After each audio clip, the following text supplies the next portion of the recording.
So WWE Summerslam is about 3 weeks away, and man, does it look like a real summertime party. Look at this picture of the bloodline in this poster.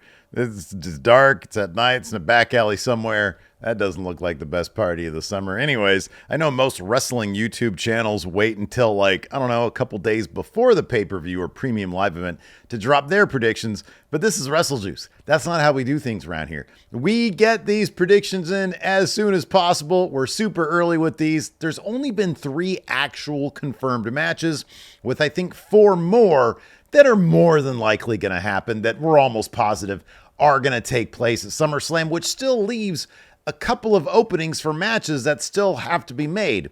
If we go off of last year's SummerSlam card, there were 9 matches. Right now, it looks like there are 3 confirmed, 4 very likely, which still leaves us with 2 or 3 maybe that have still yet to be booked, or really kind of, to be honest with you, even teased. We've got some idea as to what feuds could happen in these last couple of weeks. I think there's 2 Raws and 2 SmackDowns left, if I'm not mistaken.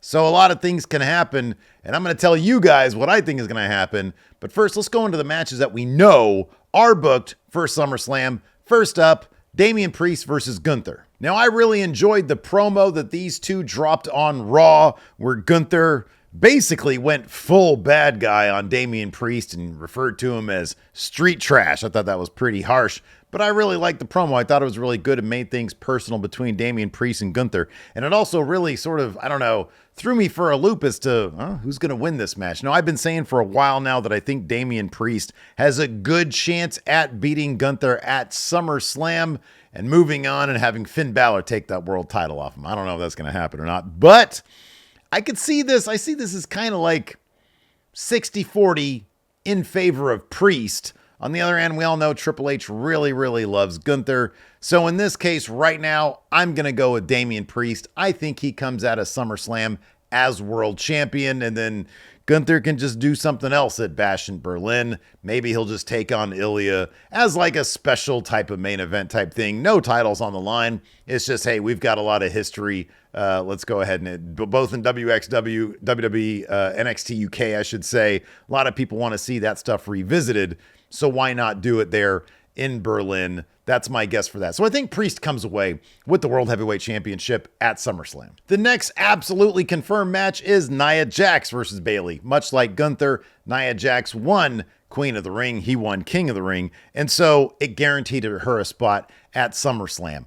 I'm going to maintain that this is what I've been saying for a while. Ever since Nia Jax won Queen of the Ring, I've been maintaining that Bayley is going to barely escape with a win against Nia Jax. I think Bayley's going to win that match. But then immediately after, Tiffany Stratton is going to cash in and cause herself a lot of problems, because then she's going to have Bayley after her. She'll have Nia Jax after her and everybody else that she's pissed off along the way as champion. But yeah, I think Bayley's going to win that match, and then Tiffany Stratton will cash in. And the third match that has actually been confirmed is for the Women's World title. Liv Morgan putting it up against Rhea Ripley, with Dominic Mysterio. Basically, you could probably say the custody of Dominic is going to be on the line here. I kind of think that's going to be the build to this for the next 2 weeks, is Liv Morgan's going to present her case to Dominic Mysterio, why he should side with her, given that Rhea Ripley has basically just said, hey, Dominic, I forgive you. You're mine again. I think Liv Morgan is going to appeal to Dom and say, hey, look, she says that you are hers, but I can be yours. You can finally take the lead in a relationship for once. And he's going to end up turning on Rhea at SummerSlam. That's how I think that's going to go. And then you'll see a real splinter of the Judgment Day faction. So yeah, right now, it looks like Liv Morgan's going to win at SummerSlam. All right, let's dive into the matches that are pretty much assured we're going to get at SummerSlam. First up for the United States title, LA Knight, has already signed the contract. Nick Aldis has already signed the contract. I know they're going to do a big song and dance here, but Logan Paul's going to end up putting that title on the line against LA Knight. And I think this is going to be the one that LA Knight actually finally wins a title on main roster, that United States Championship. Let's face it, Logan Paul's run, while it's been established that he's a really good wrestler and he gets around with that title quite a bit. He's never around to defend the thing. So I kind of feel like they're going to go in a different direction with LA Knight. He'll have the title. He'll be around. He'll be defending it on a regular basis. LA Knight wins the US title at SummerSlam. Next match that I think has actually been confirmed now that I think about it, because Cody accepted Solo's challenge for SummerSlam, I think, or Cody laid out the challenge. I don't know. What's up, everybody? Editor Steve here. Right when I started editing this thing, WWE released a tweet or whatever it was that said Solo versus Cody is happening. So that's 4 matches confirmed. Try to do these things early and then just shit happens. So back to previous Steve. Cody will win this match. The only question is, after the match, are we going to get a bloodline beatdown of Cody, which results in the returning Roman Reigns to make the save on Cody?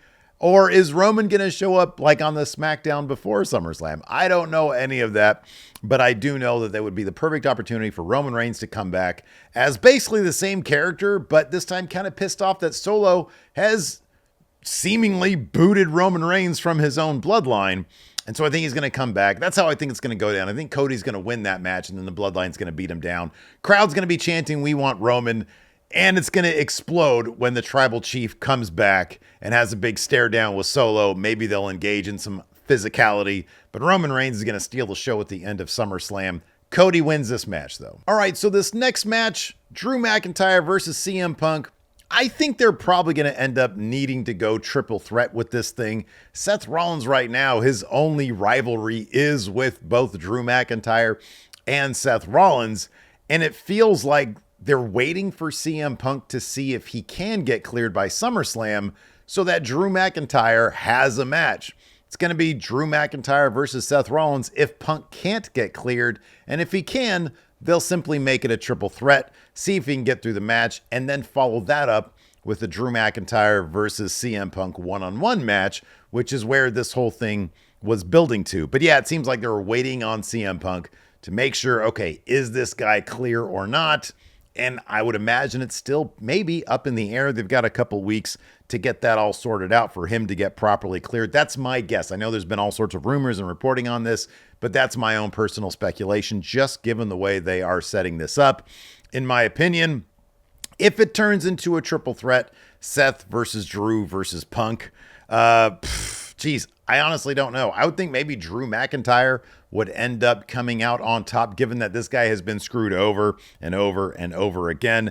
If it ends up being just Drew and Punk, I think Drew wins. If it ends up being Seth versus Drew, I think Drew wins. So no matter what, I think Drew McIntyre comes out of this match as the winner. He's been screwed more than Punk has been screwed. So I think Drew has to get that win coming out of here. I think they want to keep Drew really strong because I think at some point he is going to be vying in a match that CM Punk doesn't screw him over for the World Heavyweight Championship. All right, the other match that seems a certainty to happen, of course, is for the Intercontinental Championship. Sami Zayn versus Ilya Dragunov versus Braun Breaker. That's what main evented Raw last week.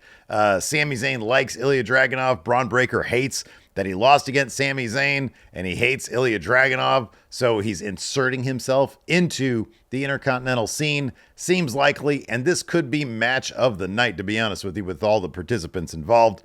Sami Zayn versus Ilya Dragunov versus Braun Breaker. I see one of two things happening here. In order to protect Sami, which they really shouldn't need to, in order to protect Sami, Braun walks away with the title by pinning Ilya Dragunov, or they keep Sami's reign going, and everybody kind of cancel each other's out.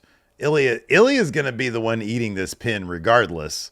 So, yeah, my guess right now is Braun Breaker wins the Intercontinental Championship at SummerSlam in that triple threat. Probably a haluva kick to Ilya, followed by a spear to Sami, and then Braun pins Ilya based off the super kick. I'm sorry, the haluva kick. Super kick. Haluva kick.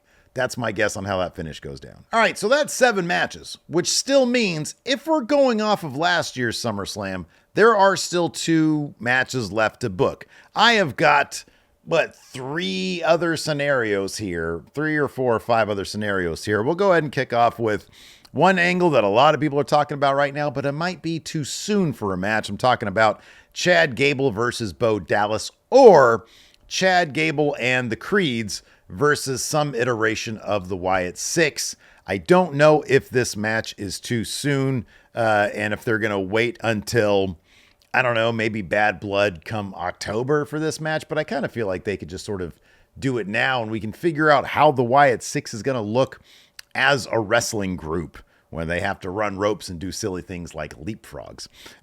So I think that's a possibility. If that's the case, Wyatt Six or Bo Dallas or whomever definitely gets the win here. They're going to start them off strong. Another match that I think definitely we're going to see is some sort of variation of Randy Orton versus Bloodline. So this could be Randy Orton versus Jacob Fatu, or they could continue the team of Randy Orton and Kevin Owens against some iteration of Bad Bloodline, probably Tama Tonga and Jacob Fatu.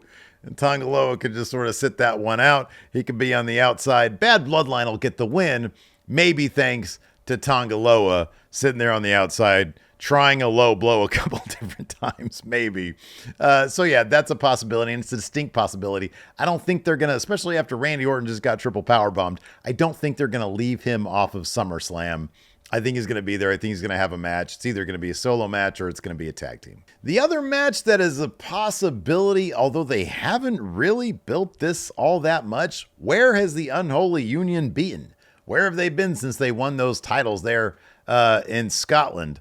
They could do a women's tag match there. They could just repeat or rematch the match that they had where the Unholy Union won those titles at Clash of the Castle, which was Jade and Bianca versus Isla and Alba versus Zoe and Shayna, who now have kind of more juice thanks to Sonya Deville taking them in as a faction.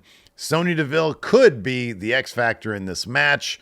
So if that match happens, and again, this is kind of a big if that match happens, I could see Jade and Bianca coming away with those titles. I think it's probably too early for Sonya's crew to really be racking up actual title wins. And I think that SummerSlam needs like a big feel-good thing. So I think Jade and Bianca might get those titles back. So even with the matches that I mentioned, it leaves some fairly high-profile names off the SummerSlam card. Right now, for example, Jey Uso doesn't have a feud. Maybe they would go back to Jey Uso versus Dominic Mysterio, but they just did that. I don't see that going down. So I don't know where that leaves Jey Uso. Maybe he'd get involved somehow in the Bloodline stuff. I think that's a possibility, but I don't really see why he would. It also leaves both men's tag champions off of SummerSlam. Neither of them are in feuds right now. You could maybe do Austin Theory versus Grayson Waller, but that seemingly would need kind of more of a build to it than just 2 more episodes of SmackDown for them to build to that. I guess you could do Theory and Waller against DIY 3, but I don't know why they do that because they've already lost to them twice. So the men's tag, unless they did like some sort of number 1 contendership battle royal, not battle royal, but like tag match thing, like, I don't know, an 8-person 4-team tag match for that. They could do the same thing for Judgment Day over on Raw because Finn Balor and JD McDonough are the champions. They don't really have an active feud that they're in right now. They're just sort of like trying to hold Judgment Day together. So they don't have anything going on. Also, Ray and the LWO, they don't really have anything going on. I don't know if I could see Cross versus like Woods at SummerSlam, although that's a possibility. Kind of an undercooked feud, to be honest with you. So you also have Sheamus versus Pete Dunne. That's a possibility for a match at SummerSlam. Again, might be too soon. They probably need at least a month of build before they actually get to a match. You could do a triple threat. Sheamus, Bronson Reed, and Pete Dunne. That's a possibility, but I don't know if that's a SummerSlam worthy match. And if you already have the Intercontinental Championship and Seth, Drew, and Punk in triple threats, do they really want to overload the show with triple threats? These are all questions that I have that I don't have answers to yet because I'm doing these so early. So let me know in the comments below what matches you think will be added to the SummerSlam card beyond what I've talked about here. Do me a solid, hit that thumbs up. Be sure to hit that subscribe button because I'm always putting up threads about hot takes and questions and this, that, the other. So, and I'm always dropping new content. Just the other day, I did an unboxing video for the Planets Championship right there. So be sure to check that out. Although I've spoiled to you what exactly it is because that was supposed to be part of the mystery. Thanks for watching, everybody. We'll see you around.